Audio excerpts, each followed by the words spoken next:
Yes Atul भाई,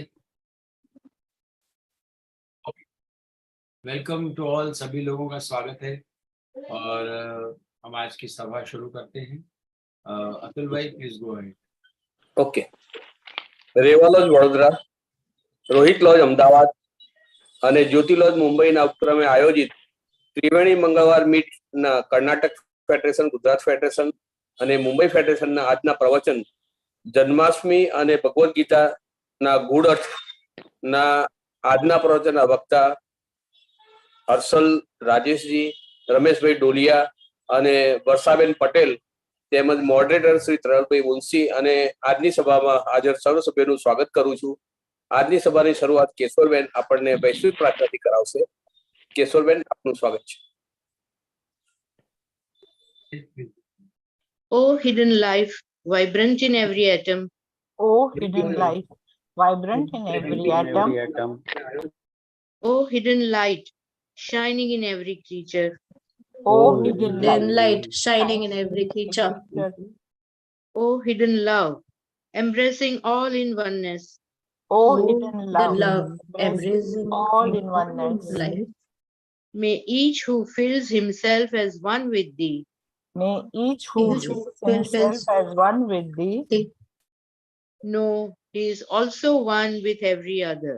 know he is also one with every other.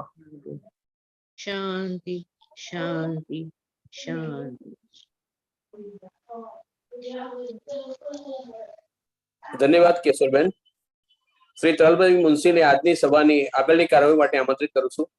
તરલભાઈ, આપનું સ્વાગત છે। थैंक यू अतुल भाई, thank you Harshal ji, thank you Ramesh भाई and thank you Varsha ji for being here. केशवर जी बहुत बहुत धन्यवाद आपकी ओपनिंग प्रार्थना के लिए और अतुल भाई आपका भी बहुत बहुत धन्यवाद। लीजिए अब हम आज की सभा शुरू करते हैं। कृष्ण जन्म और जन्माष्टमी और उसके ऊपर भी भगवत गीता वो थियोसॉफी ने भी अपनाया है। यानी बेसेंट जी ने ये एक पॉकेट भगवत गीता निकाली है जिसमें लगभग सभी श्लोकों का सभी क्रमानुसार वर्णन है हिंदी में और बहुत अच्छे तरीके से भी। हर्षल जी के बारे में कहूँगा तो ये गायत्री जी थियोसॉफिस्ट हैं, वो उनकी माताश्री हैं। ये खुद भी न सिर्फ थियोसॉफिस्ट हैं बल्कि जो इस्कॉन है उसमें भी काफ़ी रूप से सक्रिय है। बहुत सारे ऐसे कार्य करती हैं जो जन जनार्दन के सुखद जीवन के लिए मानसिक, शारीरिक और अपना जो सामाजिक जीवन होता है उन सभी के लिए बहुत बहुत ज़रूरी है। वे डाटा एनालिसिस्ट हैं स्विस लर्निंग एक्सचेंज बेंगलोर में। उन्होंने BSc SC KCG engineering college Chennai से किया है। M.Tech डाटा साइंस और machinery learning PS university Bangalore से किया है और बहुत सारे उनके उनकी प्रोफेशनल हॉबीज़ हैं। यंग प्रोफेशनल चेयर हैं चेन्नई एंड बेंगलोर में IET की, जो पूरा बेंगलोर का नेटवर्क है उसमें, और पब्लिक स्पीकर और स्टूडेंट ट्रेनर है IIT इंडिया के लिए। भाषाएं बहुत सारी जानती हैं, she knows Kannada, Tamil, Hindi, English, Telugu, spiritual and she is totally more on towards the spiritual education.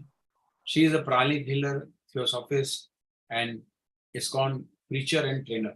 So she is a very wonderful package of spirituality. Student counselor है, Bhakti Shastri degree holder at Mayapur ISKCON की। National leadership program degree holder हैं Satya Sai Baba party की। और बहुत सारे बच्चों को उन्होंने बाल विकास में एक तरह से शिक्षा दी है, ट्रेन किया है। भक्ता प्रहलाद स्कूल USA और इंडिया की सपोर्टिंग स्टाफ हैं, ये भी ISKCON से संबंधित है। यूथ लीडर हैं, मैं नहीं कहूँगा कि सिर्फ ISKCON की बल्कि जितने भी यूथ से मिलेंगी वो एक भारत की और मतलब उस समाज की एक लीडर हैं और PhD है वो आस्ट्रा कैलिफोर्निया से। तो स्वागत है हर्षल जी।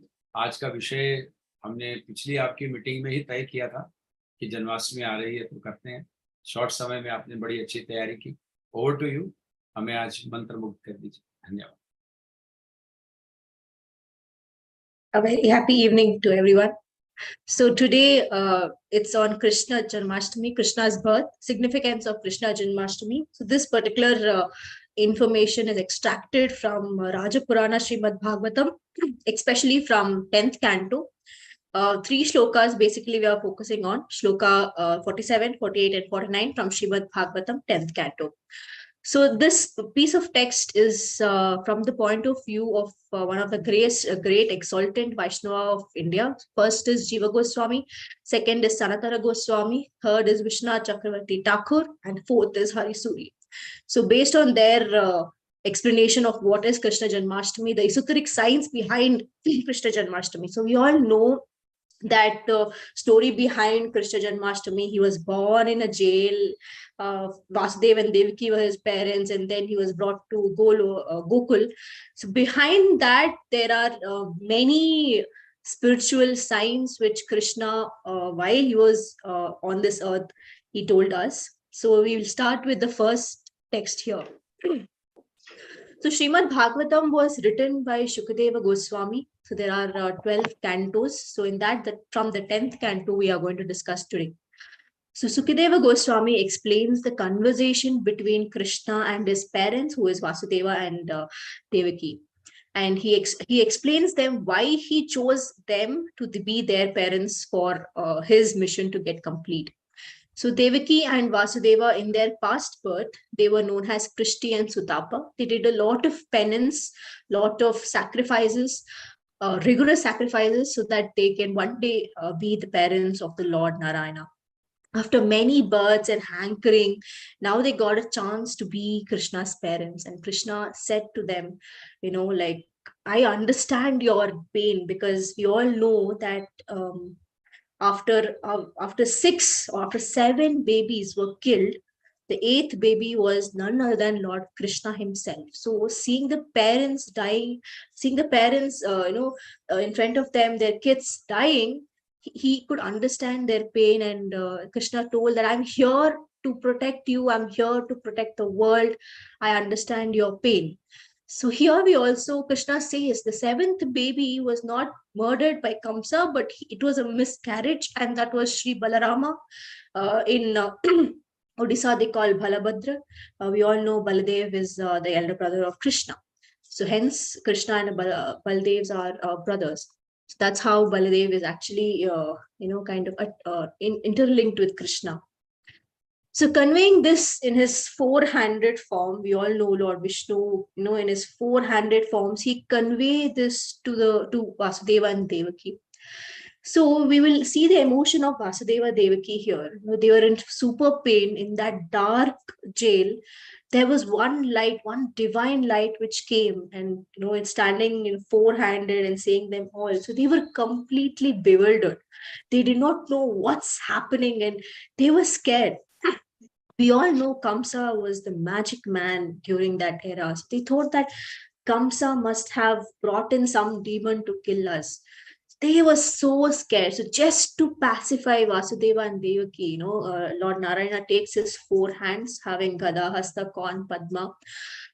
He stands in front of them with that effulgence, and he says that I'm none other than Lord Narayana. So because of your rigorous penance, because of your Ichha that I should come as your son, I have come here. So that time Devaki and Vasudeva are pacified, and they understand that finally their rigorous penance has come fruitful. So just to comfort Devaki now, the mothers are usually worried about their kid. Okay, the Narayana is standing in the 4-hand form, and now Devaki is saying, oh Lord Narayana, you just can't be here. You go off somewhere. If you become my child, Kamsa will come and kill you for sure. You go off, Narayana. You don't come here at all. Just go off. Then Narayana is like, Ma Devaki, I'm in 4-handed form. I am the Lord Narayana, and I can literally change the situation instantly, and still you're worried about me. So this explains that mother, no matter it's Lord or no matter it's anyone, mother is mother. If it's something, mother doesn't want anything to happen to that child. So here Krishna Sukadeva Goswami explains that motherly love, no matter what, not Lord Narayana, no matter anyone, mother love is the most purest form of love on this earth right now. So then what happens here is Krishna says that Vasudeva, I have a work for you. I will take birth now. You're supposed to carry me and put me to Gokula, where I can be safe, and even Mother Devaki can be safe, pacified, and she can be calmed down here. So now we will see the point of view of Hari Suri. So Hari Suri is an again exultant Vaishnava. So in his point of view, let us understand why was Vasudeva, chosen for this mission. Why anyone else? Anyone, Devaki would have also gone, some other also would have gone, but why only Vasudeva? So let us see the three reasons which the greatest exaltant Vaishnava says here. So Hari Suri gives three examples here, three reasons, sorry. Vasudeva was the son of Shurasena. The son of Shurasena is usually called as Shaurya. So Shaurya in Sanskrit is called as something very strong, the personality is victory personality. So hence Vasudeva, another name for Vasudeva is also called as Shaurir, which means heroic king. Shurasena was an Yadava ruler of Mathura, and his wife is a Naga woman called Marisha. Children of Shurasena were Vasudeva and Kunti and 15 other children. Hence, this task was assigned to Vasudeva, who was shackled like animal in the Mathura jail. So he had to cross 16 doors. Each door had, 2 lions standing there and high security soldiers. And above the roof, there was this stone, which anyone opens the gate by chance, the stone will come and fall. So this was, Vasudeva and Devaki were in such a high, tight security that time. So here again in Shastra, 16 doors are given certain significance in our spiritual and subtle thing. So 16 door represents 5 for knowledge acquiring senses and 4 for working senses. And the 11th gate is for the mind, and 5 other gate is for earth, water, fire, and ether. So all these combine, what happens? We become subtle and gross body. So here we can understand that this body, the subtle body, is actually locked up in this world or in this jail of Maya. So what we are supposed to bring here is we are supposed to bring in our subtle body and gross body, which is locked up in this world of Maya. We're supposed to bring it out with help of Krishna's blessing. So this is the 16 door explanation given by the Vaishnava. So the second reason is, during the marriage procession of Devaki and Vasudeva, there was an Akashavani. What was Akashavani? It was nothing that the Lord told that Devaki's 8th son will be the reason of your death. Hence, we all know Kamsa is one of the ruthless king during that time, and he had to get justice. The other people had to get justice. So that's what this Akashavani happened. And as soon as Akashavani happens, Kamsa, who was very much lovey-dovey to his sister, suddenly he became a madman and started roaring out of nowhere, fighting with everyone, scolding everyone. So from a gentleman, he became a madman. So here Vasudeva, seeing his anger, that flaming anger, Vasudeva tried to stop him and calm him down, saying that Kamsa, it's okay, we can take care. So here Vasudeva showed courage to stop Kamsa. That was the second reason. That's why Vasudeva was chosen. So here Shastra gives a very good example. Free advice given to a fool is like milking to a snake. We think we are feeding the snake and pacifying it, but actually we are increasing its poison production. So never give free advice unless and until that person is really in need of it. Was the third reason. So that night when Krishna, the Lord Narayana, gave the task that you're supposed to take me out to Golok, Vasudeva was like, I'm shackled like animal. There are 16 doors, high security. But he never thought all those things. He told Lord Narayana has given me some task, I need to do it. That's it. So here, the third reason was he just did not know how to go out of the jail, but he was willing to do that. He was willing to do because the Lord told him, that's it. So that was the other third reason that Vasudeva was chosen. That is because, so let's read the small text there. Vasudeva is still called as Shaurya, though he did not know how to come out of the jail of Mathura. That's because of his patience to bear the torture of Kamsa and his timely decision to take the Lord Krishna outside the jail without questioning the divine plan. So he never asked or argued with Lord that how can I go? What kind of mission have you given? He never asked. Whatever Lord told, he just did it. So during that process, three major things happened. So as soon as Vasudeva thought, okay, fine, the divine plan has told me this to do and I will do it. Immediately the shackles were open, just fell down. All the doorkeepers, all the lions, all the people in Mathura, Gokula, everyone went to sleep. Everyone went to sleep, that to deep sleep. All doors automatically were opened. All the stone slab which was supposed to fall down was frozen. So it was just smooth. Shastra says here, God will come and help in every step, provided you believe in his plan and respect with gratitude. So here there's one more small story happens. So now Krishna has planned in that forehand, everything is done, everything is open. He just have to walk, taking that little baby Krishna and going to Gokula. So here, our little Krishna, how he was means, he was very well dressed with his yellow color dhoti. He had moti ki mala, moti ki earrings. He had, morka punk, everything cutely dressed. But usually newborn babies, we understand how they are, right? They are fully covered with blood and mucus. They are all the time crying. But Krishna here, because our Krishna is kind of naughty. He likes to do which is not normal at all. So this newborn child had its own diaper on, had its own dhoti on with nice kundalam and everything. He was stylish sleeping on next to Mother Devaki. This is one funny thing because Krishna loves dressing. So he was all time, even when by the time of birth also he was dressed. So here, the significant point is we all know that the shallow part of the story. So we understood that, we understood the story, we understood what is happening in the story. That's only the shallow part. Any story, any esoteric story or any life-giving story, we should never understand the shallow part. We should understand the in-depth part and understand its practicality. So we always follow this something called as 3 E's. Entertain your ears with such story, enrich your mind with such story, and enlighten your heart with such story.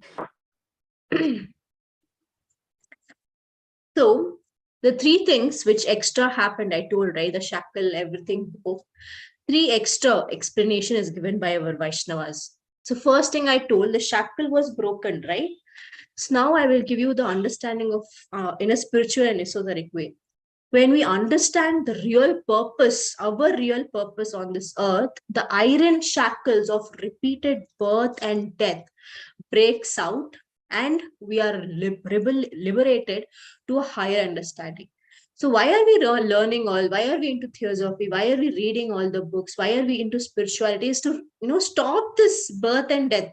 We finally want to merge with the Lord and be in that higher, I would say, higher planetaries.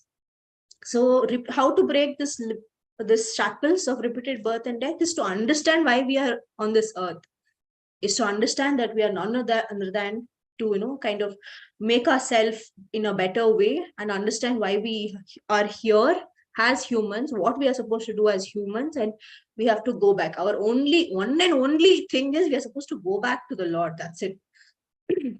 The second thing is all the doorkeepers, everyone went to sleep, right? So let us understand the esoteric science behind it.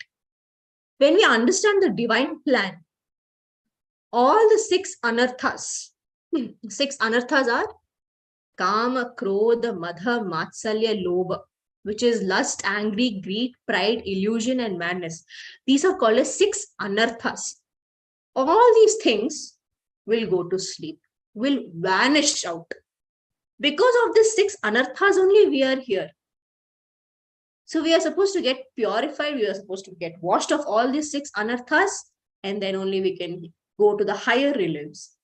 So when we understand the divine plan, all the 6 anarthas are washed out.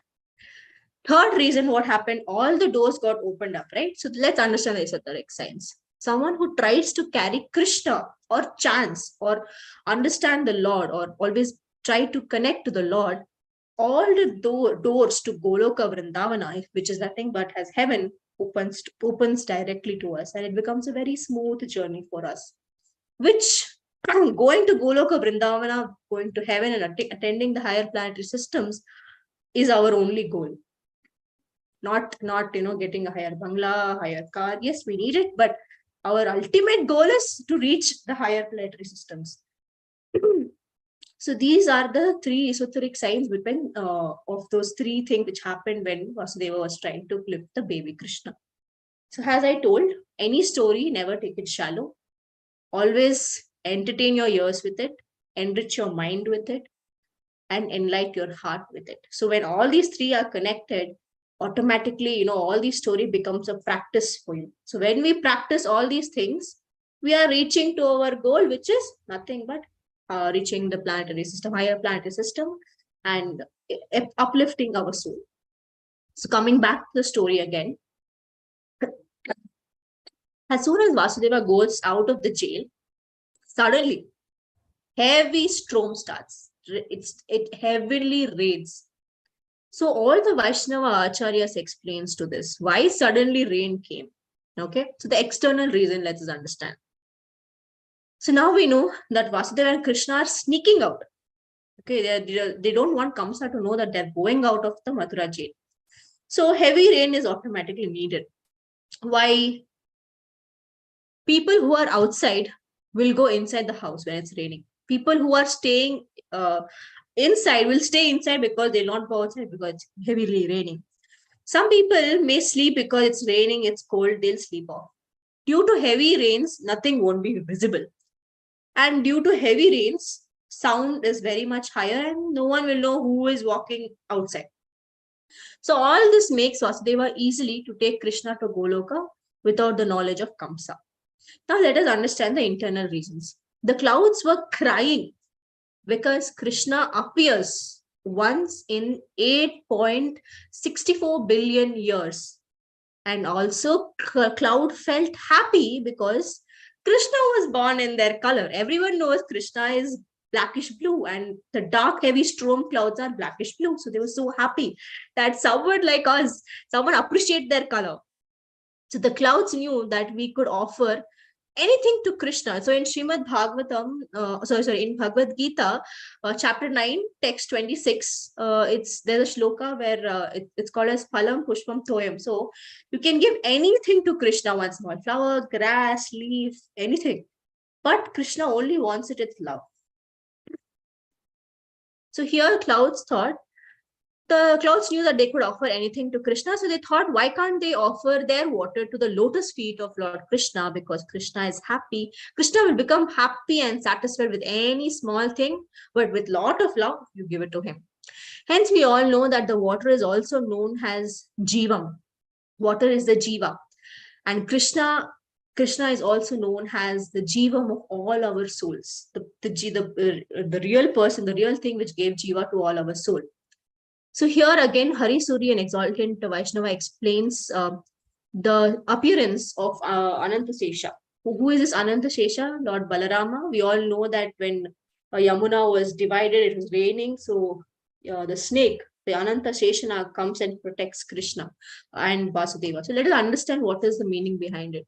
So why Anantasesha was behind? Because if the huge snake come in front of Vasudeva might get scared and just, baby he might drop the baby. So that's why he appeared backside. From the side, he was back, but also in sideways. So from the side only could be saved. Anantasesha says, I love to follow the footstep of a person who is carrying my Lord, which is Krishna. And when Anantasesha thinks that now he won't catch cold, he could cover up himself, but he left few places so that the clouds can also do the service to the Lord's feet. Anantasesha is also called as Vari Narayana, who protects. Vari is something protection, and Narayana is the Lord. So Vari Narayana is a word meaning is who protects Krishna from the water and also who protects Vasudeva from drowning in the Yamuna river. So let's understand the conclusion. So Vasudeva kept on the bed. When he went to Gokula, he kept on the bed Krishna, a bit far away from Yashoda Maya, because he thought that he might wake up Yashoda Maya. So while he was bringing from Mathura, actually Devaki was feeding Krishna. So he was still in that wake up mood. Third thing, he took the baby girl very fast and he ran back so that, if suppose everyone are sleeping, if someone gets up, it becomes difficult to them. He was also afraid if he did not make it in time, then Mathura Kamsa might come to know, and that's why he ran fast to go and reach Mathura. While returning, everything was still the same. Everything was still the same. Doors were open, everyone was sleeping, and he safely went back, took the baby girl. The baby girl was none other than the Maya Devi. So he took the Maya Devi, kept it, placed it there. So in this entire process, the main moral we understand from Janmashtami is nobody can change the divine plan. What he wills will be done. So by understanding this, lead a life without interference, and for I-ness that but the humbleness, gratitude, love, and understanding. We are all imprisoned in the material world of Maya, which is illusion and temporary. So here we also understand when he carried Yoga Maya, the Maya Devi, everything was still the same. So here it says that by chance, we are all in spirituality. By chance also, if we slip a bit in material, but still Krishna or the Lord is ready to take us up. So never be scared of, oh my God, I slightly fell into Maya. But no, you will not actually fall into Maya because you're already there in spirituality. So that's the slight mistakes we do, but still Krishna is there to lift us up.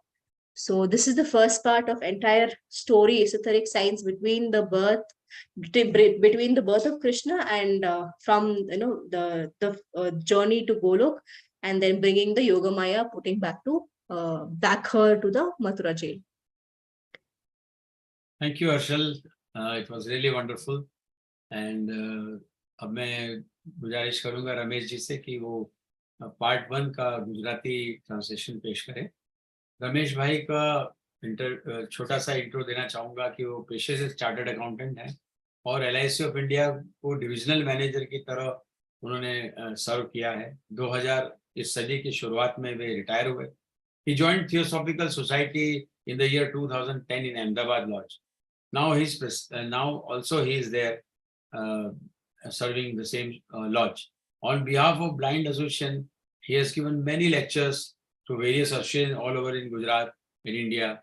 And he is also on another muhim, we can say, that project of convincing everyone for eye donation. तो मतलब पूरी तरह से practical समाज सेवा करते हैं रमेश जी और बहुत ही बढ़िया इंसान है. आइए रमेश जी, आपका स्वागत है. Please go in Gujarati. You have 10+2 minutes. Thank you.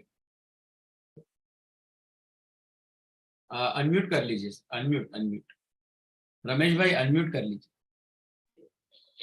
Now is it audible? Yes, loud and clear. Thank you.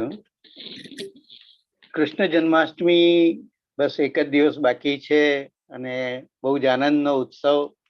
આ એક ઉત્સવ એવો છે કે જેની અંદર નાનામાં નાનો બાળકથી માંડીને મોટું બાળક કહો, યુવાન કહો કે ગૃહસ્થ કહો કે વૃદ્ધ કહો, બધા જ ઇન્વોલ્વ થઈ શકે છે. અને એથી વધારે એક મહત્વ એ છે, એનાથી વધારે એક વસ્તુ એ છે કે જે સંસાર છોડી દીધો છે એવા સંતો સાધુઓ પણ આને મહત્વ આપે છે. કારણ કે આ એક પરમ તત્વનો મનુષ્ય તરીકેનો જન્મ દિવસ છે જે બહુ જ વર્ષો પછી આવતો હોય છે. તો આ જન્માષ્ટમીને આપણે સૌ સરસ રીતે એનો ગૂઢાર્થ સમજીને ઉજવીએ એવી ભાવના સહ આપણે જે બેને રજૂ કરી છે તેને હું ગુજરાતીમાં રજૂ કરવાનો પ્રયત્ન કરું છું. જન્માષ્ટમીનો તત્વાર્થ સમજણ આપતા હર્ષલજીએ આપણને રાજપુરાણ શ્રીમદ ભગવત નો 10મો સ્કંદ અને તેના ઉપર મહાન વૈષ્ણવ સંતો અને આચાર્યોએ જે વિશ્લેષણ આપ્યા છે તેની પણ એમણે રેફરન્સ આપ્યો. તેમજ જીવા ગોસ્વામી, સનાતન ગોસ્વામી, વિશ્વનાથ ચક્રવર્તી ઠાકુર અને હરિસુરીજીનો સંદર્ભ એમણે લીધો છે. શ્રીમદ ભાગવતના 10મા સ્કંદના 3જા પ્રકરણના 3 શ્લોકો 47, 48 અને 49માં જણાવેલ માહિતી વિશે આપણે આજે વિવરણ જાણીશું.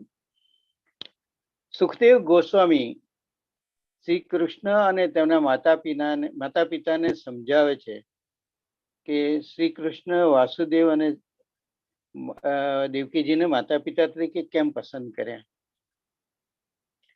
વાસુદેવજી અને દેવકીજી પૂર્વજન્મમાં પિસ્તી અને સુરપા તરીકે હતા. એમણે તે જન્મમાં ઘોર તપશ્ચર્યા કરી અને ત્યાર પછી અનેક જન્મોના અથાગ પ્રયાસ પછી અને શ્રી કૃષ્ણના માતા પિતા બનવાની એમને તક મળે છે.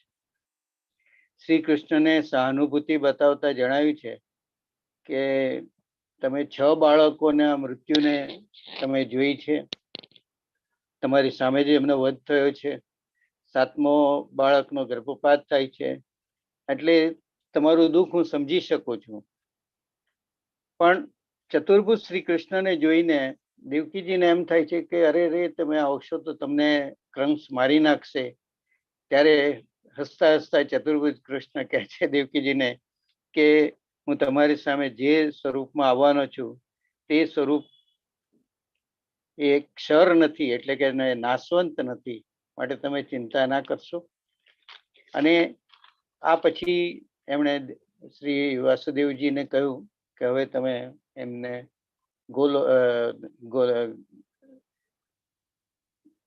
ગોકુળમાં લઈ જાઓ.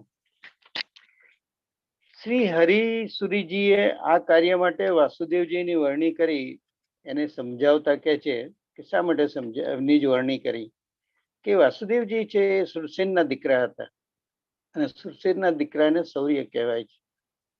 શૌર્ય એટલે કે જેને મહાન રાજા. સુરસેન મથુરાનો યાદવ કુળનો રાજા હતો અને તેની પત્ની નાગકુળની મરિયા હતી અને તેમને વાસુદેવ, કુંતી અને બીજા 15 બાળકો હતા.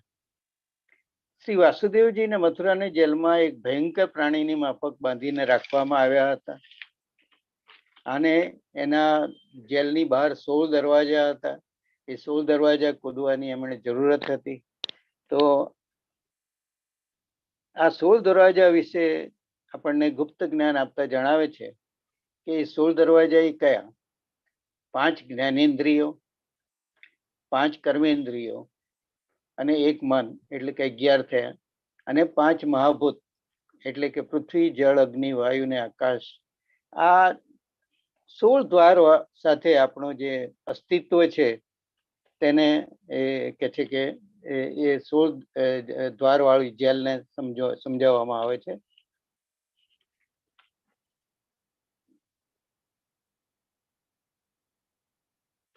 એ ઉપરાંત ત્યાં આગળ બધા ઘણા સૈનિકો રાખવામાં આવ્યા હતા, ઘણા દ્વારપાળ પણ રાખવામાં આવ્યા હતા.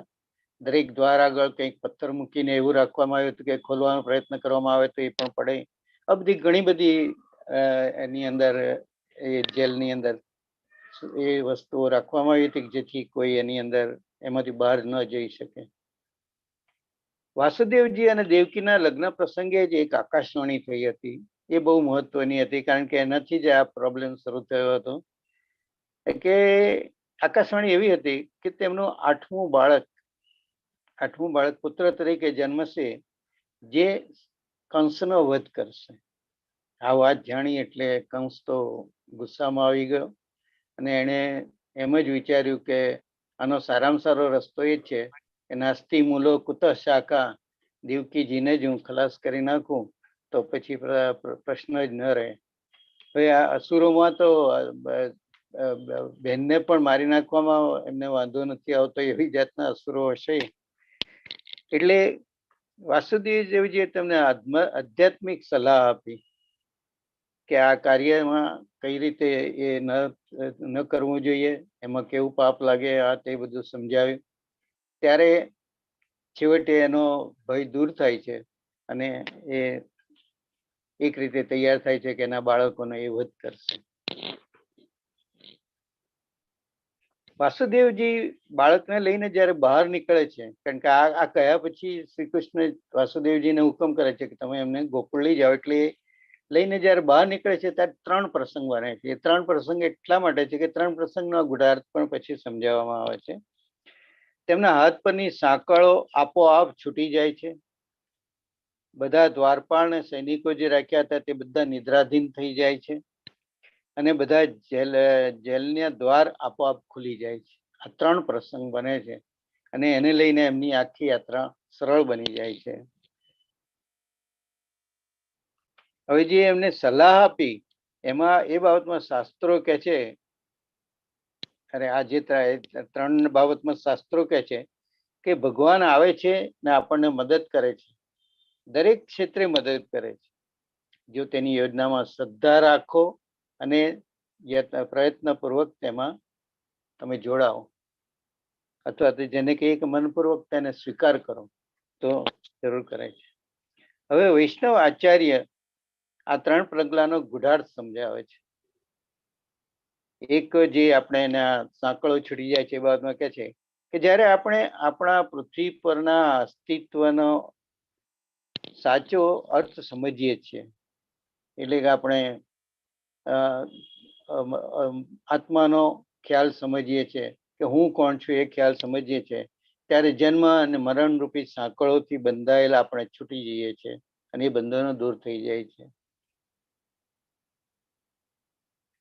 જ્યારે આપણે દેવી પ્લાનને સમજીએ છીએ ત્યારે આપણા જે 6 અનર્થ છે જે આપણી પ્રગતિમાં રોકાણ કરે છે, તે કામ, ક્રોધ, લોભ, મોહ, મદ અને મત્સર, જેને આપણે ષડરૂપો કહીએ છીએ, તે દૂર થઈ જાય છે. અને ત્રીજું, શ્રી કૃષ્ણને જે જપે છે તેના માટે સ્વર્ગના દ્વાર ખુલ્લા થઈ જાય છે.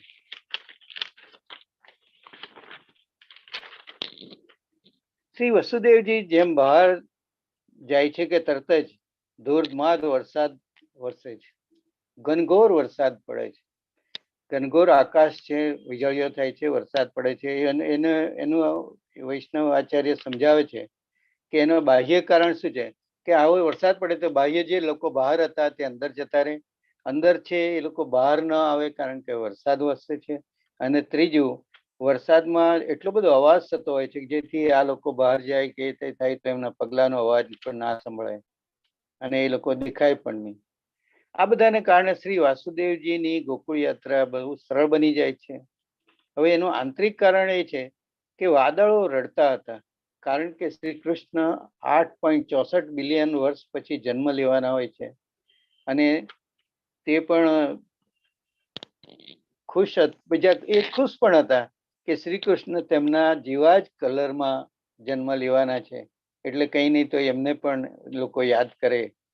વાદળો તેમના પગ પખાળવા માટે બહુ ખુશ હોય છે, કારણ કે આ તો એક પરમાત્માનો અવતાર છે, એટલે એમના પગ પખાળવા માટે પાણીથી પ્રયત્ન કરે છે. અને તેમને ખબર છે કે શ્રી કૃષ્ણ પ્રેમ અને ભાવથી આપેલ કોઈ પણ વસ્તુ બહુ જ સુંદર રીતે સ્વીકારે છે. એટલે જે આપણે કહે છે ને, પત્રમ પુષ્પમ તોયમ ફલમ, એમ કંઈ પણ આપો પણ ભાવ અને પ્રેમથી આપો તો એ સ્વીકારે. હવે શ્રી હરિસુરીજી શેષનાગની વાત રજૂ કરે છે કે શેષનાગ જે એમની પાછળ જ હોય છે, એ પાછળ એટલા માટે રહે છે કે જેથી આગળ હોય તો કદાચ એમને જોઈને વાસુદેવજી ભડકી જાય અને એમના હાથમાંથી કદાચ બાળક પસરી પડે, એ ન થાય તે રીતે. બીજું કે જે બાળક છે એના પર વરસાદ ન વરસે એના માટે વરસાદને એ ના નથી કહેતા, પણ એ પોતે છત્રી રૂપે એ બાળકની ઉપર આવી જાય છે કે જેથી એના ઉપર વરસાદની વર્ષા ન થાય અને એને નુકસાન ન થાય. વરસાદને રોકવાને બદલે એ બાળક પર છત્રી બની જાય છે. શ્રી કૃષ્ણને જળથી એ વાસુદેવજી જો અંદર ડૂબી જતા હોય તો એને પણ ટેકો આપી શકે છે. એ ઉપરાંત શ્રી કૃષ્ણ જેવી વિભૂતિને લઈને કૃષ્ણ જે વ્યાસદેવ જઈ રહ્યા હોય ત્યારે એમના પગલે પગલે ચાલવાનો પણ એક અનોખો આનંદ છે. હવે બાળકને લઈને જાય છે ત્યારે ગોકુળમાં એ બધા જ સુઈ ગયા હોય છે. ગોકુળમાં પણ માણસો સુઈ ગયા હોય છે, મથુરામાં પણ સુઈ ગયા હોય છે. એટલે જઈને યમુના મૈયાના જશોદા મૈયાની પથારીમાં બાજુમાં મૂકે છે, કારણ કે જો બાળક હાલે ને કદાચ યમુના જશોદા મૈયા જાગી જાય, અને જે બાળકી બાજુમાં હતી એને લઈને તાત્કાલિક બહાર નીકળી જાય છે, કારણ કે વધુ સમય જાય તો કદાચ બાળકી રડે અને બધા જાગી જાય. અને બીજું પણ છે કે એ લોકો જો જલ્દી પતાવે નહીં તો કદાચ ગોકુળના લોકો પણ જાગી જાય અને જાણી જાય કે જોઈ જાય. એ લોકો આવે છે ત્યારે જુએ છે કે એ જ રીતે બધા દ્વાર ખુલ્લા છે અને તે પોતે પણ જાય છે. આ જન્માષ્ટમી પાછા આવે ત્યારે બારણા ખુલ્લા હોય છે અને એ બાળકીને જ્યારે વાસુદેવ દેવકીજીને આપે છે કે તરત પાછા જે બંધનો અને જે બધી વસ્તુઓ હતી એ પ્રમાણે પાછી ગોઠવાઈ જાય છે. એટલે આ એક કૃષ્ણની લીલાનો એક સ્વરૂપ છે. એનો ગુઢાર્થ સમજાવવા જન્માષ્ટમી વખતે આપણે ગુઢાર્થને સમજીને ઉજવીશું. દૈવી યોજનાને કોઈ બદલી શકતું નથી કે રોકી શકતું નથી, અને તેમના જે આ યોજનાને સમજીને એ પ્રમાણે વર્તે છે તેનું જીવન કોઈ મુશ્કેલી વિના નમ્રતાપૂર્વક, કૃતજ્ઞતાપૂર્વક, પ્રેમ અને સમજ સહિત પસાર થાય છે.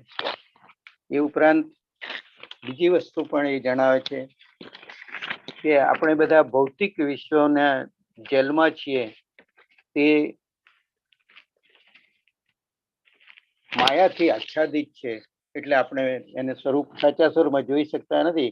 પણ આ આવરણો પણ ભૌતિક છે અને એ પણ નાશવંત છે.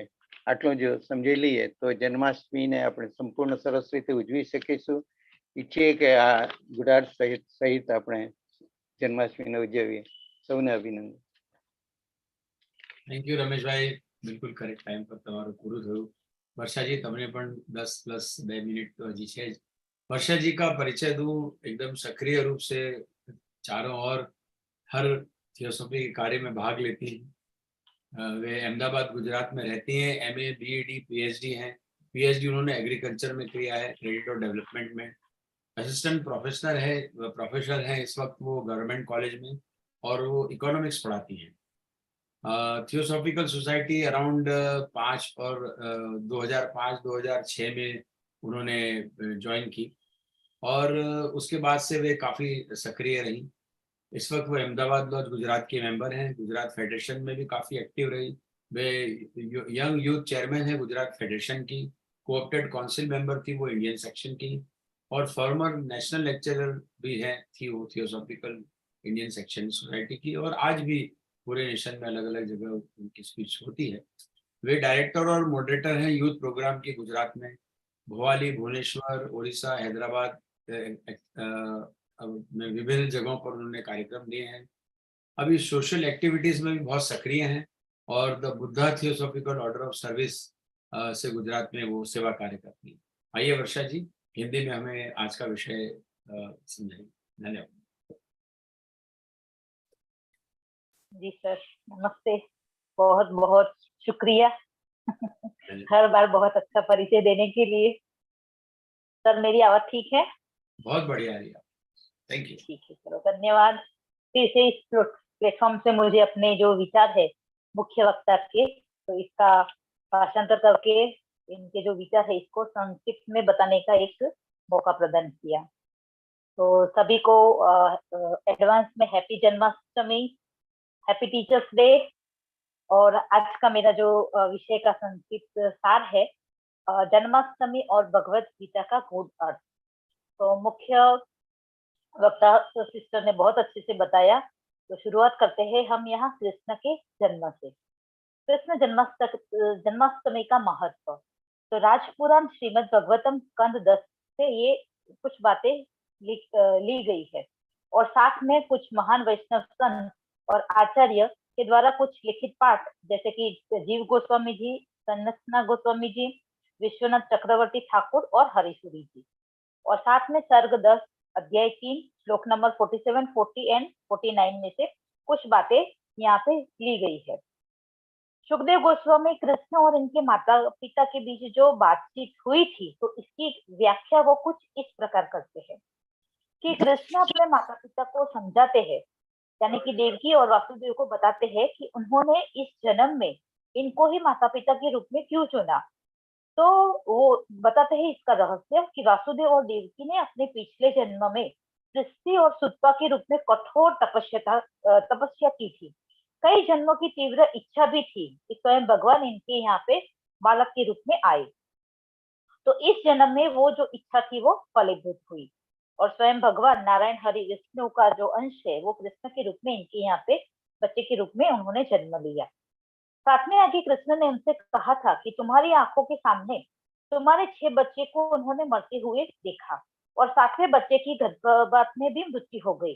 तो वो कृष्ण बताते हैं कि मैं माता पिता की ये जो वेदना है इसे मैं समझता हूँ, लेकिन साथ में वो अपने 4 हाथ वाले रूप में प्रकट होते हैं और ये बताते हैं कि निडर रहो और जानो कि मैं स्वयं हूँ, मैं मात्र नश्वर नहीं हूँ। कृष्ण 4 हाथों वाले रूप में आते हैं और देवकी को सांत्वना देते हैं और यह सोचकर जब वो बताते हैं कि स्वयं नारायण ने यहाँ पे ईश्वर के रूप बच्चे के रूप में जन्म लिया है, तो जो माता देवकी है वो और अधिक चिंतित हो जाती है और वो सोचती है कि कंस अब तो निश्चित रूप से कृष्ण को मारने की जरूर कोशिश करेगा। तो इसीलिए वो देवकी अब कृष्ण को वासुदेव को उन्हें गोकुल ले जाने का निर्देश देती है। यहाँ एक महान वैश्य हरिसूरी बताते हैं कि कृष्ण ने इस मिशन के लिए वासुदेव को ही क्यों चुना। तो इसके कुछ प्रमुख 3 कारण हैं। जैसे कि वासुदेव शूरसेना के पुत्र थे, शूरसेना के पुत्र को शौर्य कहा जाता है जिसका अर्थ होता है वीर राजा। शूरसेना मथुरा के एक यादव शासक भी थे और इनकी पत्नी एक नागा महिला थी जिसे मारिशा कहा जाता था। शूरसेना के बच्चे वासुदेव और कुंती और 15 अन्य बच्चे भी थे, तो इसीलिए यह कार्य वासुदेव को सौंपा गया था, जिन्हें मथुरा जेल में बहुत सारी जंजीरों और बहुत सारी रुकावटों को तोड़ के 16 दरवाजों को पार करके कृष्ण को ले जाना है। तो यहाँ जो 16 दरवाजे बताए हैं इनका भी एक गूढ़ अर्थ है। जैसे कि हमारी 5 ज्ञान प्राप्त करने वाली इंद्रिया है, जिसे 5 ज्ञानेंद्रिया कहेंगे, 5 हमारे स्थूल इंद्रिया है, 5 तत्व है जिसको यहाँ पे तत्वों के साथ इंडिकेट हम कर सकते हैं, और 5 ज्ञानेंद्रिया, 5 तत्व और 11वां हमारा मन है, और 4 हमारी कर्मेंद्रिया है, और 16वां द्वार हमारे सूक्ष्म और स्थूल शरीर का प्रतिनिधित्व करता है। तो ये इसका गूढ़ अर्थ है। आगे जब वो बताते हैं कि जो द्वार है तो वहां पे जो पत्थर की पट्टियां है जो गिर जाएगी, तो हर द्वार पर जेल रक्षक एक बहुत ही उच्च श्रेणी की सुरक्षा का यहाँ पे इंडिकेट करता है। तो जब हम अपनी आत्मा की ओर जब जाते हैं तो ये सारे जो इंडिकेट है वो अंदर हमें इस प्रकार से हमें एक एक करके एक एक तो द्वार को हमें पार करना है, और इस तरह से हम उच्च के ज्ञानी की जो श्रेणियां है इसको हम प्राप्त कर सकेंगे। दूसरा गुण बताते हैं कि वासुदेव और देवकी की भारत के दौरान आकाशवाणी हुई थी, जिसमें ये घोषणा की गई थी कि देवकी का 8वां पुत्र कंस को मार डालेगा। तो यह सुनने के बाद कंस ने देवकी को मारने की कोशिश की। तो इस दौरान वासुदेव ने कंस को रोकने की कोशिश की और इसे आध्यात्मिक मार्गदर्शन और सलाह भी दी। तो मार्गदर्शन सुनने के बाद कंस शांत तो हो गया, लेकिन इसने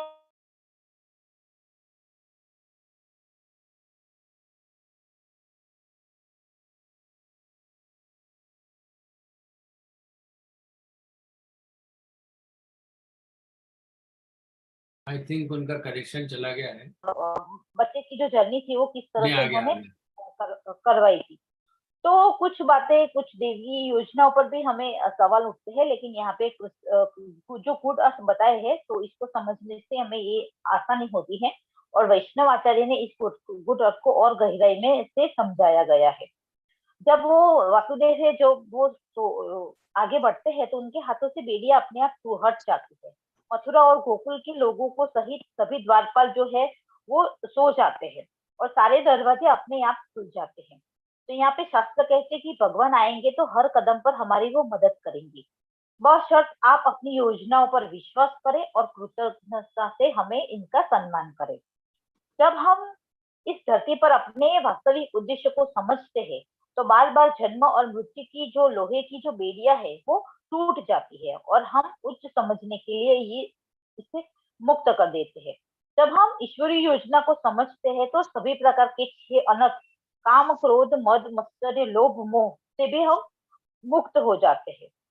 जो कोई कृष्ण को ले जाने की कोशिश करता है तो यहाँ पे इसको जप के साथ जोड़ा गया है। तो जो कृष्ण का जाप करता है तो इसको गोलोक यानी कि स्वयं स्वर्ग के जो दरवाजे है वो खुल जाते हैं। आगे और महत्वपूर्ण बात यह है कि हम कहानी के केवल उथले हिस्से को ही जानते हैं, लेकिन हमें कहानी के व्यवहारिक अनुप्रयोगों को भी जानने की जरूरत है। कानों के माध्यम से मनोरंजन की बात है, मन को समृद्ध बनाने की बात है और हृदय को यहाँ पे ज्ञानोदय से हमें भरना है। और वापस कहानी पर आते हुए अगर वो बताते हैं कि इस समय जब बच्चे को वासुदेव ले जाते हैं तो बारिश हो जाती है। तो बारिश इसीलिए होती है क्योंकि स्वयं कृष्ण यानी कि भगवान 864 अरब वर्षों के बाद वो प्रकट हुए हैं और साथ में कृष्ण का जो रंग है वो सांवला भी है। तो बादलों को जब वो पता चलता है तो वो अपना जो प्रेम है वो किस आंसू के द्वारा वो प्रकट करते हैं। और इसका आंतरिक कारण कुछ ये है कि जो लोग बाहर है वो बारिश के कारण घर के अंदर आ जाएंगे क्योंकि वो भीगना नहीं चाहते हैं। जो लोग अंदर रह रहे हैं वो अंदर ही रहेंगे क्योंकि बाहर बारिश हो रही है। और कुछ लोग सो सकते हैं क्योंकि बारिश हो रही है। तो भारी बारिश के कारण कुछ भी नहीं दिखाई देता है, कदमों की आवाज भी नहीं सुनाई दी जाती है। तो जो लोग अंदर की जो ये जर्नी करना चाहते हैं तो इसका ये गुड अर्थ बखूबी समझ सकते हैं। यहाँ पे हरिसूरी जी अनंत शेष की स्वरूप की भी व्याख्या करते हैं कि अनंत शेष पीछे क्यों थे वासुदेव के। तो बताते हैं कि अगर वो सामने आते तो वासुदेव डर जाते और बच्चे के रूप में कृष्ण को वो गिरा देते, इसीलिए वो कृष्ण का प्रोटेक्शन करने के लिए वो इनके पीछे है। फिर आगे की घटना में वो और भी बातें बताते हैं कि वो जब वासुदेव कृष्ण को जब ले जाते हैं मथुरा तो वो बोलते हैं कि वासुदेव ने कृष्ण को बिस्तर पर ही रखा क्योंकि यशोदा के पास नहीं, क्योंकि इन्हें डर था कि कृष्ण इनकी जो नींद है यानी कि जो महानिंद्रा है इनसे वो जगा सकते थे। तो यहाँ बच्ची को लेकर वो तेजी से चले गए क्योंकि इसे लगा कि बच्ची रोएगी तो और दूसरे को भी जगा देगी। तो इसे यह भी डर था कि अगर यह समय पर नहीं पहुंचे तो मथुरा के लोग जाग सकते हैं और कंस को इस घटना की भनक लग सकती है। तो लौटते समय कुछ वैसा ही था, हम सो रहे थे, दरवाजे खुले थे और एक बार जब वसुदेव ने बच्ची को देवकी के पास रखा तो सब कुछ यथावत सामान्य हो गया।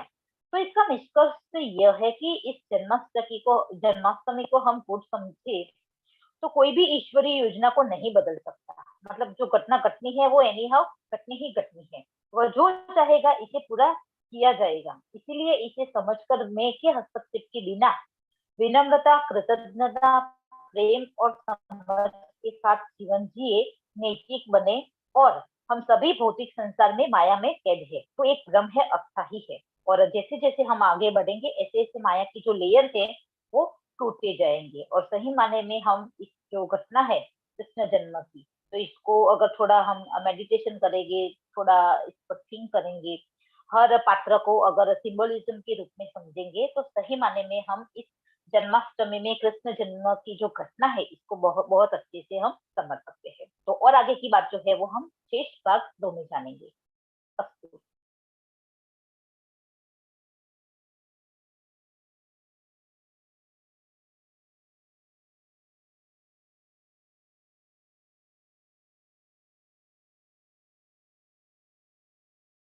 Sir, I guess your mic is off, sir.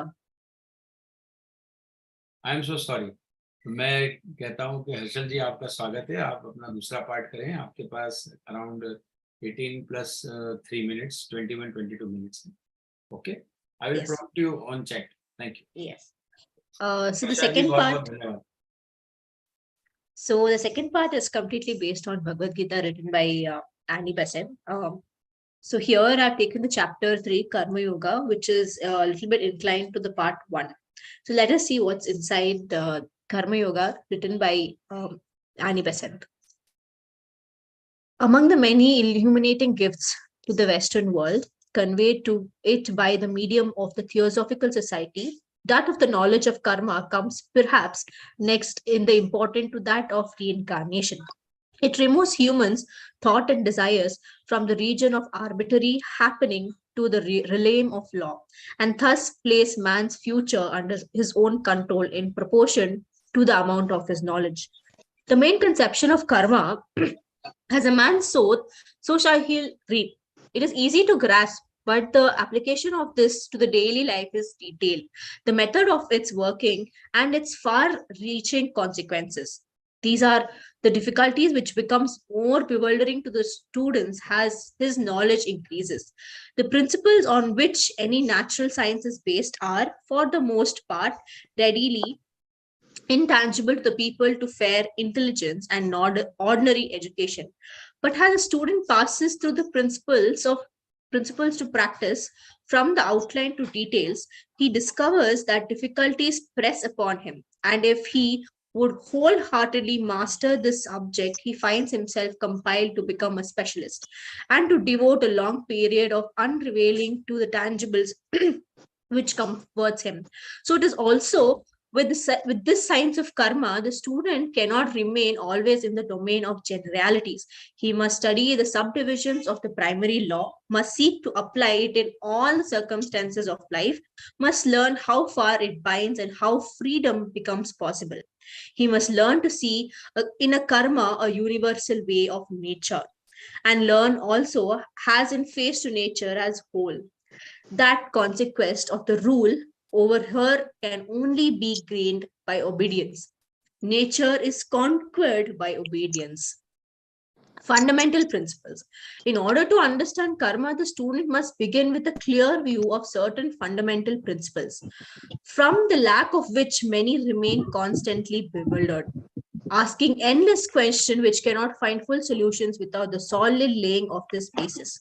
Therefore, in this study, I begin with this through many of my readers will be already familiar with them, though previous statements of others and of myself.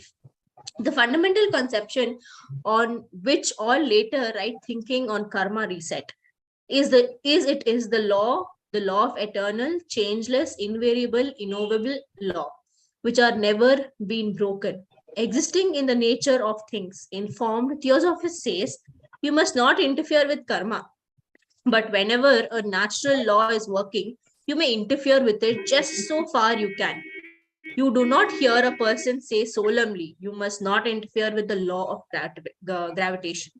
It is understood that gravitation is one of the conditions which is one has to reckon, and that one is perfectly at the liberty of counteract any inconvenience it may cause by setting another force against it, by building the butterness to support that which otherwise would fall on the ground under the action of gravitation, or in a way or other.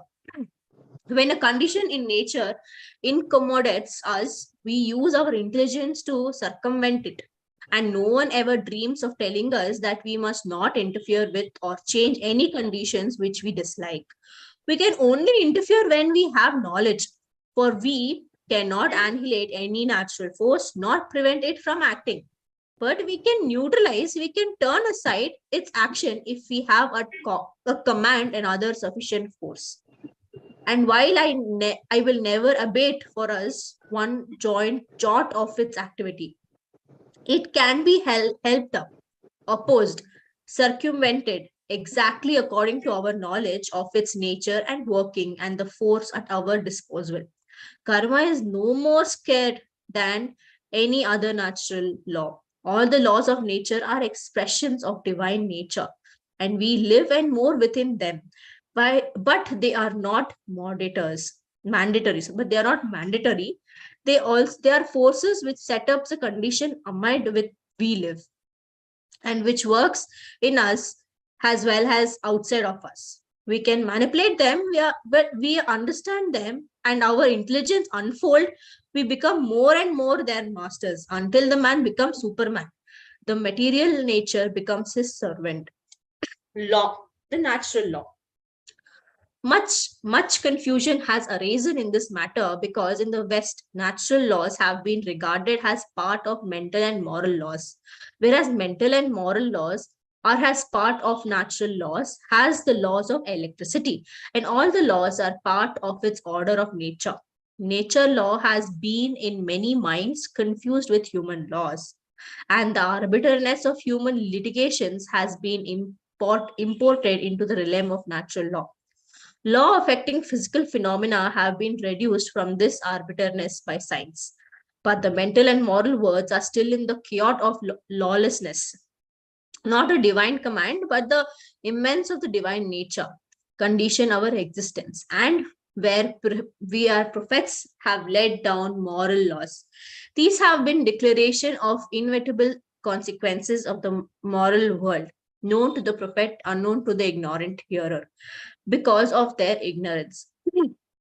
His hearer have regarded his declaration as arbitrary commands of a divine lawgiver sent through him, instead of as a mere statements of fact concerning the succession of the moral phenomena in a region as orderly as physical. Law in the second social census is an enactment laid down by the authority regardless of legitimate. It may be the edict of an audicate or act of a legislative assembly. In either cases of the force of law depends on the recognition of the authority which makes it. Among the Hindus, we find the ideas both man-made and natural law. The king in the conception of the Manu is an autocrat and the subject may obey. But above the king is a law to which he is in his turn must be obedient, a law which acts automatically and is in the nature of things. In spite of his aristocracy, he is bounded by the supreme law, which will crush him if he disregards this. Weakness opposed is said to be the most fatal enemy of kings. The tears of the weak snap the foundation of thrones, and the suffering of the nation destroys the ruler. The physical and the superphysical world interpenetrate each other and causes set going into one, bringing another results to other. The king and his council in ancient India made the law of the state, but these were artificial, not natural laws. They were binding on subjects and were enforced by the penalties, but such law differs wholly from natural law. It seems a pity that one world should be used for two things so differently as natural and artificial law. Yet they are clearly distinguished by the characteristics. Artificial laws are changeable. Those who make them can alter them or repel them. Nature law are unchangeable. They cannot be altered or repelled, but lie in the natural of things. Artificial laws are local, while natural laws are universal. The law in any country against robbery may be enforced by a penalty chosen by the legislature. Sometimes a handcuff is cut off. Sometimes a thief is sent to the goal. Sometimes he is hanged.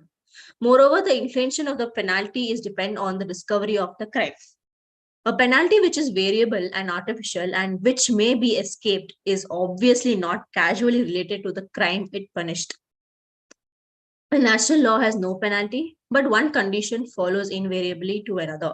If a man steals, his nature becomes more theftish, and tendency dishonest is increased, and the difficulty to become honest becomes greater. This consequence works in every cases in all countries, and the knowledge of or ignorance of other has to the theft makes no difference in the consequences. A penalty which is local, variable, and escapable is a sign that the law is artificial and not natural. The natural law is a sequence of conditions, such a condition being present, such another condition will invariably follow. If you want to bring about condition number 2, you must find to make the condition number 1. And then condition number 2 will follow as an invariable consequences. These consequences never vary when left to themselves. But if a new condition is introduced and the succeeding condition will be altered. Thus, water runs down a slanting channel in accordance with the force of gravitation, and if you pour water into the top, it will invariably run down the slope. But you cannot obstruct the flow by putting an obstacle in a way, and then the restraint which obstacle opposes to the force of gravitation balances it. When the force of gravitation remains active and is found in the pressure on the obstacle, the first condition is caused. The resulting condition, the effect, and the same causes always brings about the same effect, provides no other causes in introducing in the later case. The effect is a result of both.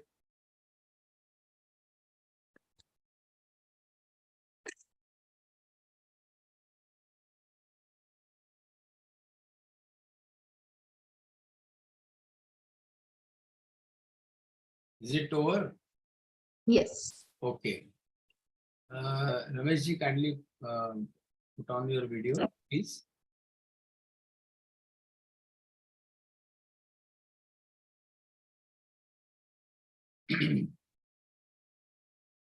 Yes, Ramesh ji, please go ahead with the second part. Thank you. You have 10 plus 2. Am I audible, sir? Yes, you are audible, sir. Thank you, thank you. બીજા વિભાગમાં આપણે એની બેસેન્ટે study in કર્મયોગામાં શું વાત કરી છે એને સમજવાનો પ્રયત્ન કરીએ. પશ્ચિમની દુનિયાને થિયોસોફિકલ સોસાયટીએ બે ઉજ્જવળ ભેટો આપી છે. તેમાં પ્રથમ છે કર્મનું જ્ઞાન અને બીજું છે પુનર્જન્મનું જ્ઞાન. આ જ્ઞાનથી માનવીની આપખુદીપૂર્ણ દુનિયામાંથી એના વિચારો અને આકાંક્ષાઓ દૂર થાય છે ને માનવી પોતાનું ભવિષ્ય જ્ઞાનના આધારે તે પોતાના કાબુમાં રાખી શકે છે.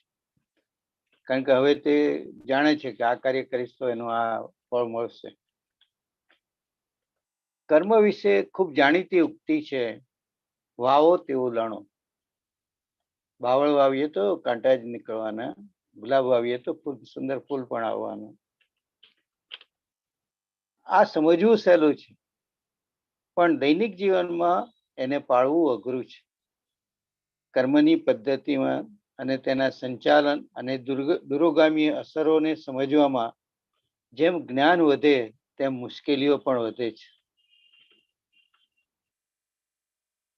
કુદરતી વિજ્ઞાનના સિદ્ધાંતો સામાન્ય શિક્ષણ અને નિયત જ્ઞાન વાળાઓને સમજાઈ જાય છે, પરંતુ જેમ વિદ્યાર્થી નિયમોમાંથી નીકળી અને વ્યવહારમાં આવે છે ત્યારે તેને મુશ્કેલીઓ સમજાય છે.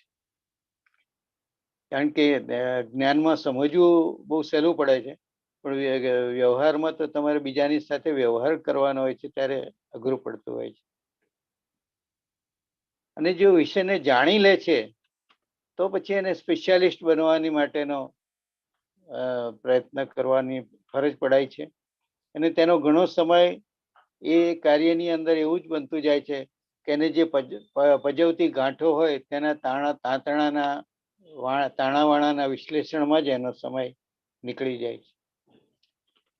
તો શું આના પરથી એમ વિચારીએ કે આ નિયમ સાથે માનવી લાંબો સમય સામાન્ય વ્યવહાર ન કરી શકે? તેણે મુખ્ય કાયદાના ઉપવિભાગોનો પણ અભ્યાસ કરવો પડે, જીવનના દરેક સંયોગોમાં તેનો અભ્યાસ કરવો પડે કે તે કેટલું બંધન કરતા છે તે પણ જાણવું પડે, અને એ કરવાથી મુક્તિ કેવી રીતે મળશે, કયું કરવું ન કરવું અને કયું વધારે કરવું કયું ઓછું કરવું, એ બધી બાબતો એને ડિસાઈડ કરવાની. હવે કર્મોમાં તેણે વૈશ્વિક કાયદાઓનો પણ અભ્યાસ કરવો પડે, સાથે સાથે એ પણ નોંધવું પડે, વૈશ્વિક કુદરતના કાયદાઓનો પણ એને અભ્યાસ કરવો પડે, અને સાથે સાથે એ પણ નોંધવું પડે કે એને તેના ઉપર એનો અધિકાર ફક્ત આજ્ઞાંકિત બનવાથી જ થાય છે. તમે કુદરતને બાય ફોર્સ ગુલામ ના બનાવી શકો. તમારે એના આજ્ઞાંકિત થાવ તો જ કુદરત તમને મદદ કરે.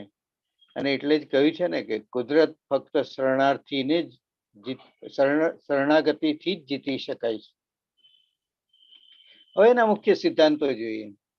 કર્મને સમજવા માટે પ્રથમ તેના મુખ્ય સિદ્ધાંતોનો સ્પષ્ટ ખ્યાલ મેળવવો પડે, જે વિના ઘણા રખડી પડે છે, કારણ કે તે તેના અનંત પ્રશ્નોની હારમાળામાં ફસાઈ જાય છે. તો જો આપ આનંદથી ઘણા પ્રશ્નો સાથે પરિચિત હશો જ, એટલે એ અને એની વિશે એ વાતમાં વધારે આગળ એ નથી લેતા. બીજું, પાયાનો ખ્યાલ જેમ ઉપર પછીની બધી વિચારણા કર્મની થાય છે, તો એ છે કે એ કાયદો છે જે આ પાયાનો ખ્યાલ છે, એ તમે સમજ્યા વિના નહીં ચાલે. એ સમજવો જ પડે અને એને અનુભવમાં લાવવો પડે. એ છે કે આજે કુદરતનો કાયદો છે એ નિત્ય છે, શાશ્વત છે, ફેરફાર વિનાનો છે, અપરિવર્તનશીલ છે અને અભંગ છે, જે કદી ન તોડી શકાય એવો છે. થિયોસોફી કહે છે કે તમે તેના કર્મોમાં દખલ ના કરો, બરાબર, પણ જ્યારે કુદરતનો કાનૂન કાર્ય કરતો હોય ત્યારે જે કાંઈ દખલ થઈ શકે તે કરો. પણ આ દખલ કેટલી થઈ શકે એ પણ સમજાવે. કોઈ વ્યક્તિ સોગંદ સહિત તમને કહી ન શકે કે તમે ગુરુત્વાકર્ષણના કાયદામાં દખલ ના કરશો. આ કાયદાને અવગણી ના શકો, પરંતુ તેનાથી થતી તકલીફ દૂર કરવા તેની વિરુદ્ધનો બીજા દબાણનો ઉપયોગ તો જરૂર કરી શકો. એનો પાછળથી એનો એ દાખલો પણ સમજાવે છે.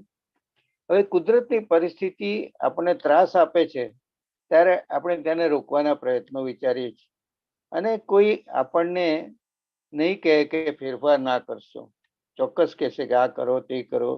ઓન ધી અધર હેન્ડ એવું બને કે વધારે સલાહો આવી જાય. દખલ તો જ્ઞાન હોય તો જ કરી શકો.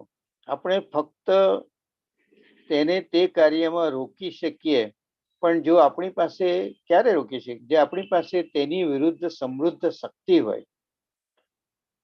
જે પ્રમાણમાં આપણી પાસે જ્ઞાન અને શક્તિ હોય તે પ્રમાણમાં જ તમે એને રોકી શકો. કર્મનો સિદ્ધાંત બીજા કુદરતના કાયદા કરતા વધુ સમૃદ્ધ છે એવું નથી. કુદરતના બધા જ કાયદામાં તેના દૈવી ગુણોનું વર્ણન છે. આપણે તેની સાથે જીવી શકીએ, પણ આપણા માટે તે ફરજિયાત નથી. તેઓએ સર્જેલ પરિસ્થિતિઓ વચ્ચે આપણે જીવીએ છીએ. આપણે તેને કુશળતાપૂર્વક ઉપયોગ કરી શકીએ, તેને સમજી શકીએ, અને આપણી બુદ્ધિ જેમ જેમ તેને અનુસરતી જાય એ પ્રમાણે યોગ્ય ફેરફારો કરતા જાઓ અને જીવનને સમૃદ્ધ બનાવતા જાઓ. તો એમ કે છે કે આ કર્મનો સિદ્ધાંત તમને મનુષ્યમાંથી અતિ માનવ બની જાઓ ત્યાં સુધી પણ તમને વધી શકે. અરે તમે ભૌતિક શક્તિઓ પણ તમારી સહાયક બની જાય. હવે કુદરતના કાયદા વિશે જણાવે છે કે પશ્ચિમની દુનિયામાં કુદરતના કાયદાઓને માનસિક અને નૈતિક કાયદાઓથી જુદા ગણવામાં આવે છે, પરંતુ ખરેખર તો તે એનો ભાગ જ છે. બંને વચ્ચેની ગૂંચવણમાં ઘણી વખત માનવી કાયદાઓ પોતાના અધિકાર પદને કુદરતના કાયદામાં લાવવાનો પ્રયત્ન કરે છે. વિજ્ઞાને શારીરિક ક્ષેત્રને લગતા કાયદાઓને તો બચાયા છે, પરંતુ માનસિક અને નૈતિક દુનિયા હજી પણ કાયદા વિહીનતાની પકડમાં છે.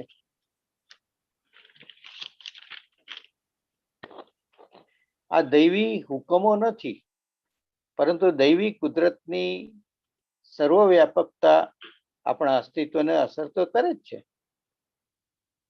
પૈગંબરો જે વાત રજૂ કરે છે તે આ દૈવી કુદરતના નિયમોને આધીન જીવનમાં પાળવાની શરતો જણાવે છે, પરંતુ કેટલાક લોકો ન સમજીને તેને હુકમો ગણી લે છે. સામાજિક દ્રષ્ટિએ જે કાયદાઓ ઘડાય છે તે આપખુદોએ ઘડ્યા હોય કે બંધારણે ઘડ્યા હોય, પણ તેને પાળવાનો આધાર તો જે ઘડનાર તરફથી તેની શ્રદ્ધા ઉપર આધાર રાખે છે. હિન્દુ ધર્મમાં બંને નિયમો બતાવેલા છે, માણસના નિયમો અને કુદરતના નિયમો. કુદરતના નિયમો વેદોમાં મળી આવે છે. રાજા કાયદાઓ આપખુદીથી બનાવે, પણ તેની ઉપર પણ કુદરતનો કાનૂન છે, તેને તે અવગણી ના શકે, અને અવગણે તો કુદરત તેને તોડી નાખે. દુર્બળોને દબાવવા એ રાજાઓનો મોટો શત્રુ છે, કારણ કે તેમના આંસુ રાજાની ગાદીના પાયા પણ ખેરવી શકે. માટે રાજાઓએ પણ કાયદા બનાવતા આ લોકોને પણ સમજમાં લેવા જોઈએ. માનવકૃત કાયદાઓ બદલી શકાય છે. માનવકૃત કાયદાઓ અને કુદરતના કાયદાઓ વચ્ચે સમજણ આપે છે તો માનવકૃત કાયદાઓ બદલી શકાય છે, પરંતુ કુદરતના કાયદાઓ અફર છે. માનવકૃત કાયદાઓ સ્થાનીય છે અને જ્યારે કુદરતના કાનૂન વિશ્વવ્યાપી છે. માનવકૃત કાયદાઓ ભારતના આપણે પાકિસ્તાનમાં ન લગાવી શકીએ ને, એટલે પાકિસ્તાનને આપણે ત્યાં ન લગાવી શકીએ. Rameshbhai 2 minutes left sir. હાજી, લૂંટની વિરુદ્ધનો કાયદો બનાવીએ તો તેની સજા પણ નક્કી કરી શકો. એમને જેલમાં પૂરો, હાથ કાપી નાખો યા ફાંસી આપો વગેરે કઈ પણ સજાઓ તમે નક્કી કરી શકો. પરંતુ આ સજાની ઘનિષ્ઠતા તે કેવી રીતે સાબિત થાય છે તેના ઉપર આધાર છે. એક જ ખૂનમાં બે વ્યક્તિઓ હોય પણ એક સીસીટીવીમાં પકડાય અને બીજો ન પકડાય તો એવું બનતું હોય છે કે પેલો છટકી જાય અને આ માણસ ગુનેગાર ઠરી જાય. આથી સજા ઓછી થાય, વધુ થાય કે ન પણ થાય, આપણે તે કૃત્ય ઉપર પૂર્ણ આધારિત નથી. અને કૃત્ય ગમે એટલું હોય પણ સજા ગમે એવી વાંકી ચૂકી પણ થઈ શકે છે. કુદરતના કાનૂનમાં એવું નથી. કુદરતના કાનૂનમાં સજા નથી પણ પરિણામો એવી રીતે આવે છે કે એને પછી સજાના સ્વરૂપે તમારે સ્વીકારવા જ પડે. દાખલા તરીકે તમે ચોરી કરો તો પછી તમને ચોરીમાં જ ઇન્ટરેસ્ટ પડતો જાય અને પછી તમે વધુ ને વધુ ચોરી કરતા જાઓ અને તમે ફસાતા જાઓ અને તમારું એ રીતે નુકસાન થાય. પછી તેના માટે એવું બને કે એને સામાન્ય બનવું ઘણું અઘરું બની જશે અને તેને સજા ભોગવવી પડે છે. કુદરતના કાનૂનમાં એકના ફળ રૂપે બીજું થાય જ, તેમાં ફેરફાર ન હોય. દાખલા તરીકે નંબર 1 માટે નંબર 2 ની જરૂરત હોય તો જ્યારે 2 લાવવો હોય ત્યારે 1 નંબર સાથે લાવવો જ પડે. આ નિયમમાં કોઈ ફેરફાર થતો નથી. દાખલા અને તેનો દાખલો આપતા જણાવે છે કે તમે પાણીને ઉપરથી મૂકો કોઈ પાઇપમાં તો એ પાણી નીચે જ આવવાનું ગુરુત્વાકર્ષણના આધારે. એ રીતે કોઈ આગ ફેલાવો તો આગ ઉપર જ ચડશે, એના કઈ નીચે નહીં જાય, જમીનમાં એના એ નહીં જાય. એમ જ્યારે કુદરતના આ બળને ત્યારે રોકી શકો તો કે કઈ વચ્ચે કોઈ દખલ કરો તો જ એ રોકાય છે અથવા તો એનો એ થાય છે, બાકી નહીં તો એ પોતાની રીતે જ કાર્ય કરે છે. તો દાખલા તરીકે તમે જ્યારે પાણીને પડતું હોય ગુરુત્વાકર્ષણના બળથી, ત્યારે જો વચ્ચે તમે કોઈ એ મૂકો તો બને કે તમારું એ કાર્ય રોકાઈ જાય. આભાર. Thank you sir. Varsha ji अपना दूसरा भाग शुरू कीजिए. आपके पास 10 + 2 12 मिनट. धन्यवाद. हेलो सर, आवाज आती है? बहुत क्लियर आ रही है. आप अपना दूसरा भाग शुरू कर सकते हैं. मेरी आवाज आती है? आप मुझे इशारा कीजिए क्योंकि मैं अपनी ही आवाज नहीं सुन पा रही. ओके ठीक है, मैं बोलती हूँ, मैं अपनी आवाज नहीं सुन पाती हूँ जी. और थोड़ा क्षमा कीजिएगा, फर्स्ट विभाग तो थोड़ा लंबा है तो 2-3 मिनट में लूंगी जी. दूसरे भाग में हमारी मुख्य वक्ता ने हमें बताया है कुछ कर्म के बारे में. तो आइए देखते हैं हम कर्मयोग के बारे में. थियोसॉफिकल सोसाइटी के माध्यम से पश्चिमी दुनिया को दिए गए कई ज्ञानवर्धक उपहारों में कर्म का ज्ञान शायद पूर्ण जन्म के बाद महत्व में आता है. यह मानव विचार और इच्छाओं को मनमानी घटनाओं के क्षेत्र से हटाकर कानून के दायरे में ले जाता है और इस प्रकार मनुष्य के भविष्य और इसके ज्ञान की मात्रा के अनुपात में इसके अपने अपने मतलब नियंत्रण में रखता है. कर्म की मुख्य अवधारणा सामान्यतः मनुष्य जैसा बोएगा वैसा ही काटेगा, पर यह समझना आसान है, लेकिन इसे दैनिक जीवन में विस्तार से लागू करना, इसके काम करने का तरीका और इसके दूरगामी परिणाम वे कठिनाइयां हैं जो छात्र के लिए ध्यान बढ़ने के साथ साथ और अधिक हतप्रभ करने वाले हो जाते हैं. वे सिद्धांत जिन पर कोई भी प्राकृतिक विज्ञान आधारित है अधिकांश भाग में निष्पक्ष बुद्धि और सामान्य शिक्षा वाले लोगों के लिए आसानी से समझ में आने योग्य होते हैं. लेकिन जैसे जैसे छात्र यानी कि हम सब सिद्धांतों से अभ्यास की और रूपरेखा से विवरण की ओर बढ़ते हैं तो पता चलता है कि कठिनाइयां इस पर दबाव डालती है और यदि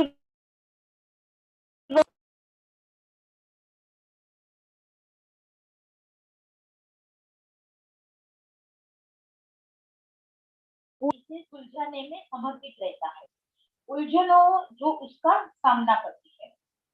कर्म में प्रकृति के सार्वभौमिक नियम को देखना सीखना चाहिए और समग्र रूप से प्रकृति के सामने यह भी सीखना चाहिए कि इस पर विजय प्राप्त करना और इस पर शासन करना केवल आज्ञाकारिता द्वारा ही प्राप्त किया जा सकता है। तब यहाँ पे आज्ञाकारिता को हम समझते हैं तो इसके गूढ़ रहस्य को बखूबी हम जान सकते हैं। इसकी मौलिकता की अगर बात की जाए तो कर्म को समझने के लिए विद्यार्थी को कुछ मूलभूत सिद्धांतों के स्पष्ट दृष्टिकोण से शुरुआत करनी चाहिए, जिनकी कमी से कई लोग लगातार भ्रमित रहते हैं, अंतहीन प्रश्न पूछते हैं, जिनका इस आधार के ठोस आधार के बिना पूर्ण समाधान नहीं मिल सकता है।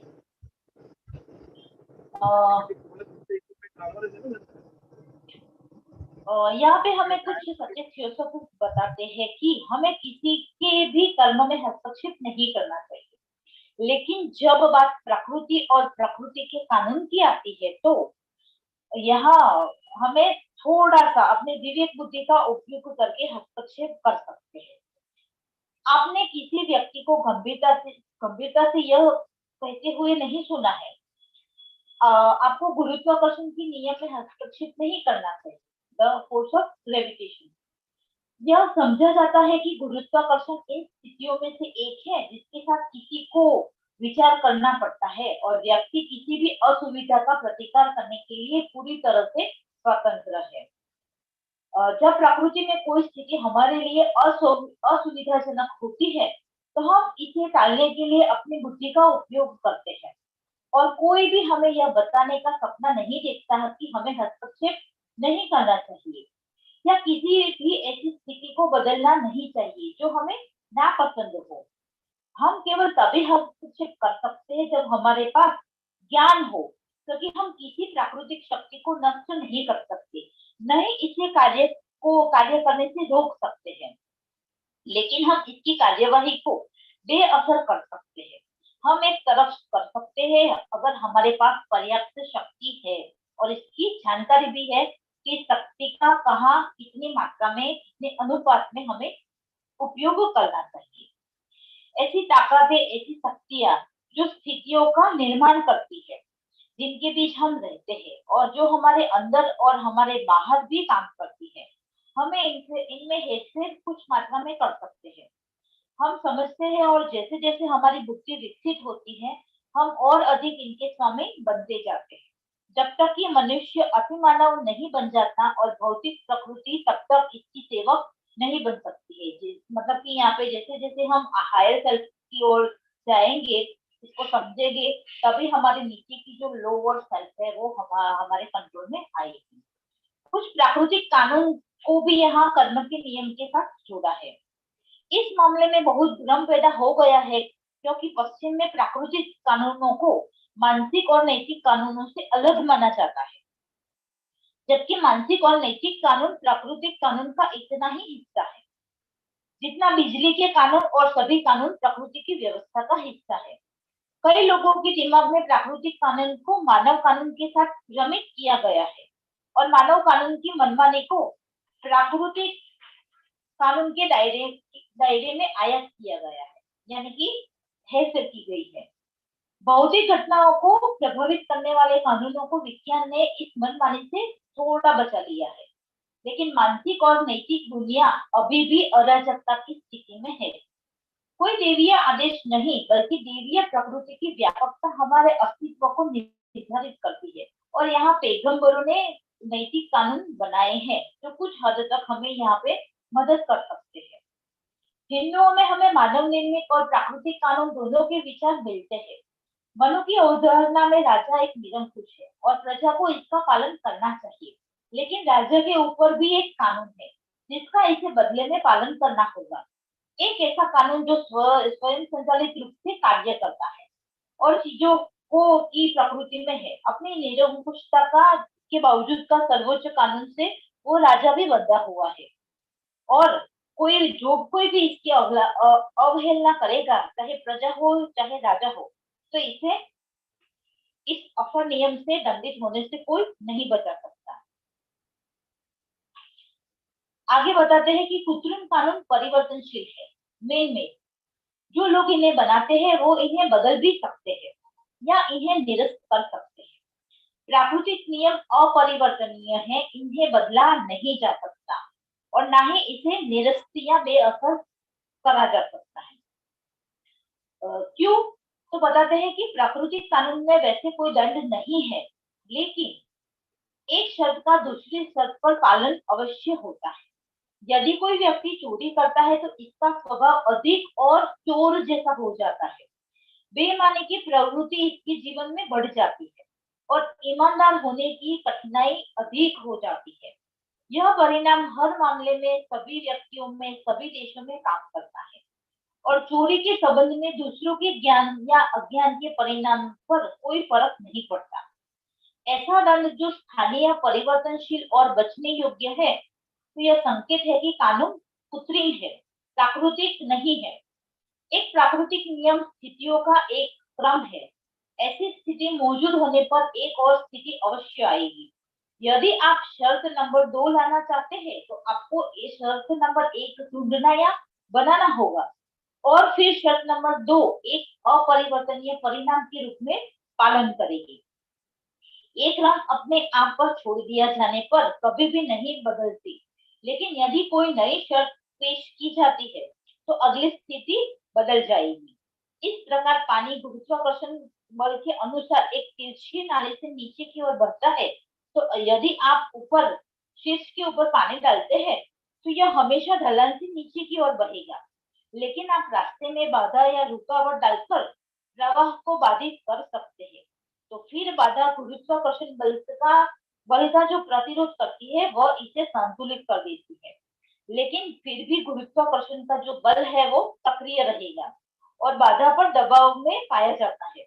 पहली स्थिति को कारण कहा जाता है और परिणामी स्थिति को प्रभाव, और एक ही कारण हमेशा एक ही प्रभाव लाता है।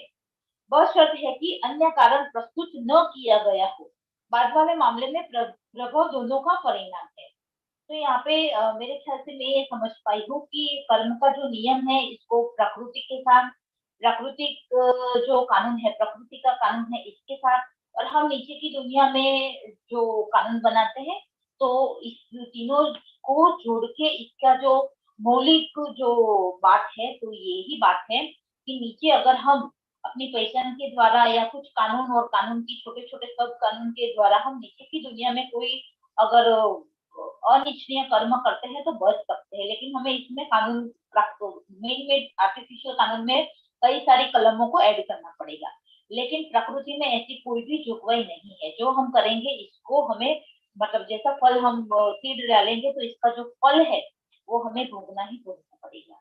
तो इस तरह से हम प्राकृतिक दुनिया के जो कानून है और हमारी आर्टिफिशियल दुनिया के जो कानून है वो किस तरह से हमारे जीवन में वर्क करते हैं और इसी कानून इसी कर्म का नियम का उपयोग करके हम कैसे आगे उच्च विकास की ओर जा सकते हैं। तो मेरे ख्याल से ये पार्ट 2 में बताया गया है।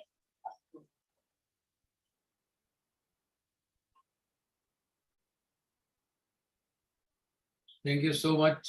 सभी वक्ताओं ने समय पर पूरा किया। हर्षल जी, आप और कुछ कहना चाहते हो तो आप कह सकते हैं। और सारे वक्ता, रमेश जी अपना वीडियो ऑन कीजिए please. Varsha ji video on कीजिए।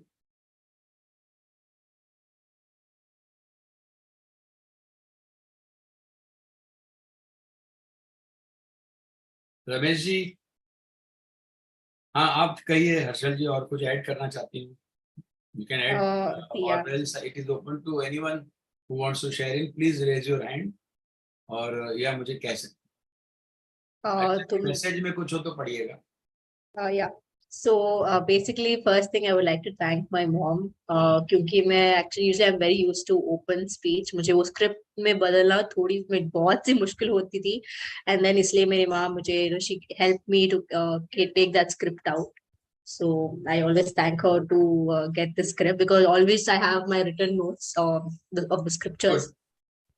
And yeah, the one thing I really actually no, she's actually preparing for Janmashtami, so she's damn busy. Okay, I thought so. For 1 minute, it would be wonderful. No, actually, she's gone to get few things for Okay, Janmashtami. no problem. Yeah, please go ahead. On the subject, if you want to speak, Ramesh ji, आप भी आ गए हैं. On subject, first, all the three speakers, if they want to add something. So there's one point actually I left out. Yeah. So it says that during Janmashtami, if we sleep during the 12 o'clock period, we become the side of Kamsa. But at the same time, hence they all become, when the people of Mathura and Gokul people went to Yoga Nidra, they actually were part of Kamsa, because Kamsa is full of 6 anarthas. So usually it happens that when you're asleep during the time of the birth of Krishna, you're at Kamsa side. So if you want to be at the side of Krishna, you're supposed to be awake in that 12 o'clock period and try to do austerities, try to please him, or try to do puja. So that one point I left it. So here, whoever wants to be in the part of Krishna, please be awake on Janmashtami. Shinde ji, if you want to add something, कौस्तुभ भाई आप भी हैं आज, तो कुछ और कहना चाहते हो? Anyone? Yes, Ramesh ji, if you want to add something on the subject.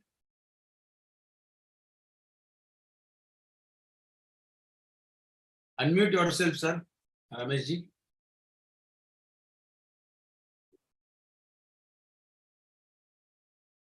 Swati ji हैं. Hello. Yes, Hello. go ahead, sir. I am not well, but I attended fully. Okay. I congratulate HARSHAL, and I know her mother well. She has prepared very nicely, and I like her way of presentation. It's nice script, very nice. And what she explained is, see, 3 E's, that is entertain your ear, and enrich your heart, and enlighten your mind. That's wonderful, wonderful. Really, when we listen to such things, unnecessarily we should not have any doubt. And this is the reincarnation or incarnation of the Avatara. This is Avatara, actually, Krishna, Janmashtami. And therefore, all the doors are open naturally. But when we take Avatara, when we born, our all doors are closed. One by one, we have to open it with our karma. That is what I want to add in it. Thank you, Harshal. Very nice you explained. Thank you so much for remembering us. Thank And you, tell your Shinde ji. mother. Sure. Thank you, Shinde ji, and get well soon, sir. Yeah, thank you. Yeah. Yes, Ramesh ji या वर्षा जी, आप कुछ और add करना चाहते हो विषय पर? नहीं सर, आज नेटवर्क का बहुत प्रॉब्लम हो रहा है, बहुत हाँ, मुश्किल नेट से जा किया रही है है। आपकी बार कोई बात नहीं. अर्चना जी, कुछ ऐड करना चाहते हैं आप? जी नहीं, मगर हर्षल को कॉन्ग्रेचुलेट तो डेफिनेटली करना चाहती हूँ. जो thank you Harshal for opening our mind gates and looking the what you said was the story. Any story, you just don't have to listen to the story as a story, see the deep meaning. Thank you so much for triple E. I just love the triple E concept. Thank you so much dear. Thank you Archana ji. Yes Kaustubh भाई, बस यात्रा में से कुछ कहना हो तो कहिए. हेलो. हाँ हेलो, आपकी आवाज आ रही है.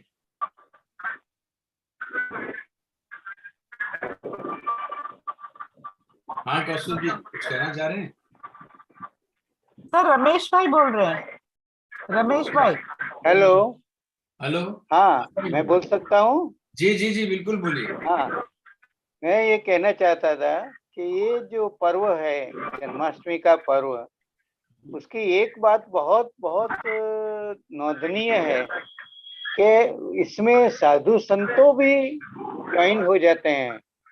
नॉर्मली वो जो ऐसे संसार से वो लोग अलिप्त रहते हैं, संसारिक बाबतों में नहीं पढ़ते हैं और ये करते हैं, मगर ये जो जन्माष्टमी का उत्सव है उसमें ये लोग भी बच्चे के जन्म को उतना ही उत्साह से भाग लेते हैं, क्योंकि ये परमात्मा का एक आत्मीय स्वरूप में, मनुष्य स्वरूप में अवतार है. इसलिए इसका ये कहेगा, इसमें सब मनुष्य आनंदित होते हैं. जो लोग संसार से अलिप्त हो गए वो लोग भी इसमें ज्वाइंट होते हैं. ये इसकी एक ज्यादा खूबी है. Thank you. Thank you. Yes, Uday Kumar ji.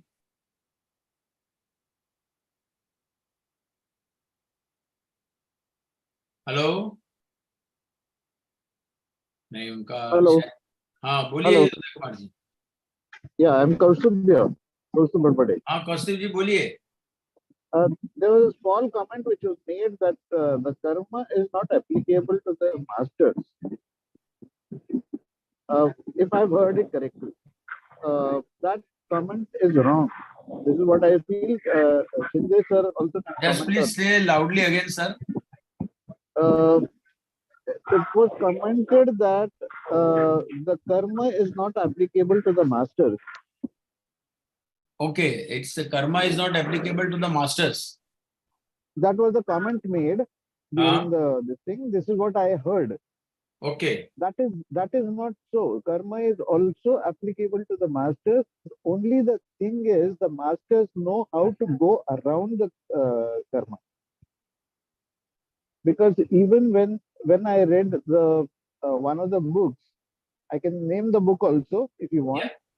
Yeah. I read that the karma of starting the Theosophical Society was on two masters, and they took special permission from their superiors to start Theosophical Society or start the activity related to the Theosophical Society.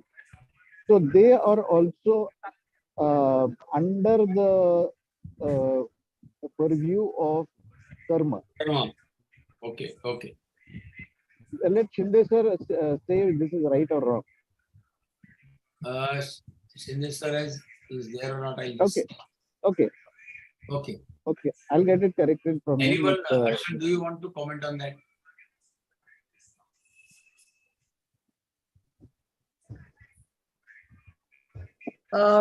I have no comments on that. Okay. Harshvardhan bhai, welcome. Yes, I joined. Yeah, there is a question from. Very interesting subject, actually. So far as this, our festivals are concerned, they have very allegorical kind of importance. They are allegorical in the way that we have to understand the particular aspect which is highly related of our mental status, not with the particular story.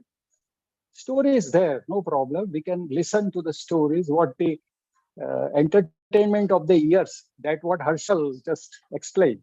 So it becomes the entertainment of the years, but it should be the entertainment of our heart and mind both together.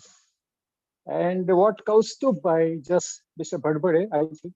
Yeah, he asked a question. Delineated about the importance of the karma in the way what the karma is not supposed to be, in the way that what masters just suggested about the fruits of the karma, that is not related with that aspect. That is what we have to understand from the theosophic point of view. Even Krishnaji also, Krishnamurti paid attention to the time. And when the time is there, it must have that its circle. And when you finish that circle, all the karmas are there with no importance of any such thing. So that is also the matter of great discussion. Of course, we understand from the Bhagavad Gita what we do, we get as the result. So it is result-oriented karma or the action that takes place. Here, the story of Krishna is very, very important and very significant. I am really highly impressed by that story because it leads us from the worldly worries to the divine blessings. So that is what we have to understand. Celebrating the Krishna Janmashtami is itself a kind of festival which really enlightens our mind. We become more devotional. We become very aware of our different kinds of words. So that is very important. And today's subject in that way has the importance in that way. Even Dr. Annie Besant also suggested certain things regarding our Hinduism also. And because he gave talks on different religions, there also one of the books that is regarding Hinduism. And here also, when we understand about the Sanatana Dharma or Sanatan religion, here also we have a center, and that is the center which is our mind. And what mind makes, that goes through the somehow we miss that point. So here, allegorically, everything is explained. So I congratulate HARSHAL, and she chose this subject very nicely, highly nicely delegated. Thank you very much.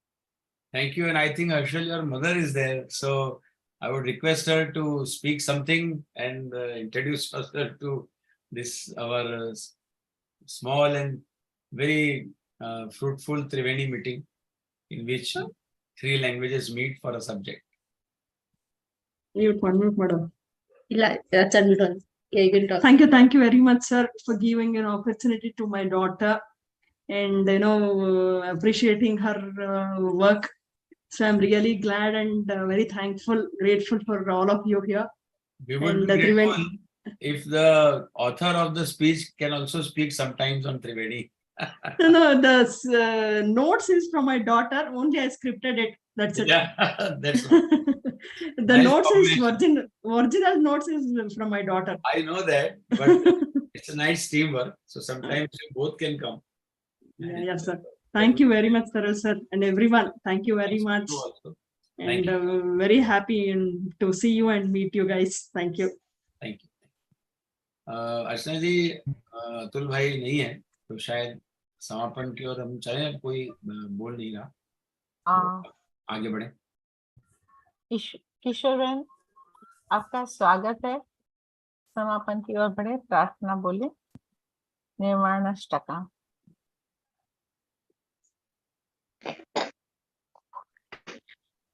मनुबुद्ध्यहंकार चित्तानि नाहं, न कर्णं न जीवा न च घ्राणनेत्रे, न च व्योम भूमि न तेजो न वायुः, चिदानंद रूप शिवोऽहं शिवोऽहं शिवोऽहं शिवोऽहं शिवोऽहं शिवोऽहं चिदानंद रूप शिवोऽहं शिवोऽहं न च प्राणसंज्ञो न वै पंचवायु, न वा सप्तधातुर्न वा पंचकोशः, न वाक्पाणिपादौ न चौपस्थपायुः, चिदानंद रूप शिवोऽहं शिवोऽहं शिवोऽहं शिवोऽहं शिवोऽहं शिवोऽहं चिदानंद रूप शिवोऽहं शिवोऽहं न मे द्वेष रागौ न मे लोभ मोहौ, मदो नैव मे नैव मत्सर्य भावः, न धर्मो न चार्थो न कामो न मोक्षः, चिदानंद रूप शिवोऽहं शिवोऽहं शिवोऽहं शिवोऽहं शिवोऽहं शिवोऽहं चिदानंद रूप शिवोऽहं शिवोऽहं न पुण्यं न पापं न सौख्यं न दुःखं, न मंत्रो न तीर्थं न वेदा न यज्ञ, अहं भोजनं नैव भोज्यं न भोक्तः, चिदानंद रूप शिवोऽहं शिवोऽहं शिवोऽहं शिवोऽहं शिवोऽहं शिवोऽहं चिदानंद रूप शिवोऽहं शिवोऽहं न मृत्युर्न शंका न मे जाति भेदः पिता नैव मे नैव माता न जन्मः न बन्धुर्न मित्रं गुरुर्नैव शिष्यः चिदानन्दरूप शिवोऽहं शिवोऽहं शिवोऽहं शिवोऽहं शिवोऽहं शिवोऽहं चिदानन्दरूप शिवोऽहं शिवोऽहम् अहं निर्विकल्पो निराकार रूपो विभुत्वा च सर्वत्र सर्वेन्द्रियाणां न वा संगतं नैव मुक्तिर्न मेयः चिदानन्दरूप शिवोऽहं शिवोऽहं शिवोऽहं शिवोऽहं शिवोऽहं शिवोऽहं चिदानन्दरूप शिवोऽहं शिवोऽहं चिदानन्दरूप शिवोऽहं शिवोऽहं। धन्यवाद सभी को आज की इस कृष्ण जन्माष्टमी के अवसर पर जो शानदार और एकदम दिल को छूने वाला ये मीटिंग हुआ, बहुत बहुत धन्यवाद। अगले